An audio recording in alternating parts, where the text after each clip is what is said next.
Hey everyone, thanks for being here. Thanks for watching. I'm really excited today to talk to you about one thing that I have been changing with my training that has helped me, I believe, climb stronger and stronger at age 52. I just sent one of my hardest boulder problems last weekend, and this is while I'm dealing with some finger injuries. So I'm going to talk about all that. And I'm going to show you the drills that I've been using in training that are really helping my body relearn a habit that I've had for so long, and that is overgripping. So if you're a midlife climber and you think maybe you overgrip, this really is for you because I just have a couple of really easy things that have helped me to break the habit of overgripping. I think I've overgripped my entire climbing life because I've always been so scared. I always have this really big nervous system response. I'm super scared to lead. I'm scared to fall. I'm scared to climb up too high on a boulder. And so this has really trained me to overgrip while I'm climbing. And it's something, and maybe you think this is silly, but I've never really thought about it before. And I have been working with a coach over the last 6 months, and he was the one through video analysis was pointing it out that I am constantly over gripping. I have been doing some drills to really help me lessen that habit. I think it's this thing of recognizing we do build movement patterns, especially for midlife climbers who've been climbing for a while. We have these habits ingrained in us of how our body works on the climbing wall or on the rock. And if you're new in midlife to climbing, then this is great for you too, because you can learn right away what not to do. My overgripping has caused synovitis in my PIP joints, mostly of my middle fingers, because of the way my anatomy is. That finger gets the most pressure. And over the years of just overgripping, over crimping, I now have synovitis in those joints. And I'm working with a PT to try to alleviate some of that. But in the meantime, I have to be really careful not to, well, I'm not supposed to be crimping too much. I have to just really be paying attention. It's a bummer, right?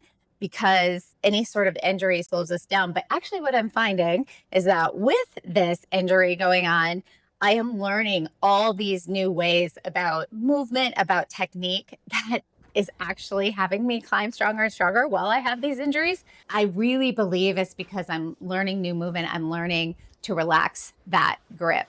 So over gripping, sort of when you're going to every hold and you're at that maximum effort of squeezing or crimping or whatever it is. So some things that you might look for is if you pump out really earlier than you think you should, that's probably a sign you're over gripping. If your hands feel constantly tight, sign you're over gripping. Really hard to relax on big holds. Your climbing partner might be saying, hey, relax, relax, and you just cannot relax. That was me. I cannot relax. I'm always tense up there. And then just that sense of climbing feeling really tense instead of fluid. You may have had times where climbing feels very flowy, very fluid. It's this beautiful feeling. We all are searching for that all the time, but you find it's hard to be in that state a lot. That probably means you're over gripping. So again, it's a nervous system response, and it's just understanding that. Our nervous system, it's good to understand it's doing us a favor. It wants to protect us. So it's really working to keep us safe because we think we're in danger. And so it does the over gripping to try to keep us safe. But that what happens then, as I'm sure you can guess, the entire body is in tension. And then it's really hard to get into that flow state for climbing, which is optimal for climbing. Our brain just is sort of thinking, squeeze harder and you'll be safe. And so it's also having to unwind that habit pattern from the brain, because just over time it becomes a habit. The synovitis in my DIP joints, that is changing my approach to climbing. Hopefully you're not dealing with any certain injuries, but you can use this to shift what you're doing in your technique so you don't encourage any injuries like that. As we age, the chances of increasing some injury like that does become greater. That's just the reality of it. And so if we want to keep climbing harder, if I want to send that V7 boulder problem that I'm going for, I really need to climb smarter. And for this instance, reduce unnecessary tension. So efficiency is really, for me, becoming more important than brute strength. I watch videos, I hear all the things, I read all the things about increasing finger strength for climbers. And I just think it's a little more nuanced when we are midlife climbers. Your strength for sure is important, but I really, and maybe this is a hot take, but I really think it's more important that we're learning new technique and movement, because just training brute strength or finger strength for us may mean an increase in injury. So I just think it's something more nuanced for the midlife climber in conversation to think about. So drill one that I've been doing, because I want to share with you what might be helpful for you too. This is another thing I've done. All my warm-ups, so all my warm-ups at the gym, I am making sure to make them super intentional. So I'm incorporating specific drills in you're going to warm up anyway. So why not incorporate specific drills to really help improve your climbing? So the one that I have been using most often is called piano fingers. Maybe you heard of it. I had not, but this is just where every warm-up climb that I'm doing on each hold, I just piano my fingers back and forth, because it makes you loosen your grip on that hold, and it gives your nervous system feedback that I can still hold on to this without all that super strong brute force. And so it's really retraining my nervous system. This is safe. A light touch is safe. Focusing on lessening that tightness that we use in our hands most often. So I usually pick 2 to 3 grades before or below what I can typically climb, so that they are definitely easier. And then on every handhold, practicing that little finger move. It really gives you it gives that feedback to minimum force necessary. So retraining our nervous system, teaching our body that not every hold needs maximum force. And then when we do need maximum force on a hold, we have it, right? We can do that too. The second drill, this is just a breathing reset. So breathing and grip tension are really closely connected. You can probably relate where you're climbing something really hard. A lot of us tend to hold our breath, and that's when that grip is going to go tighter and tighter.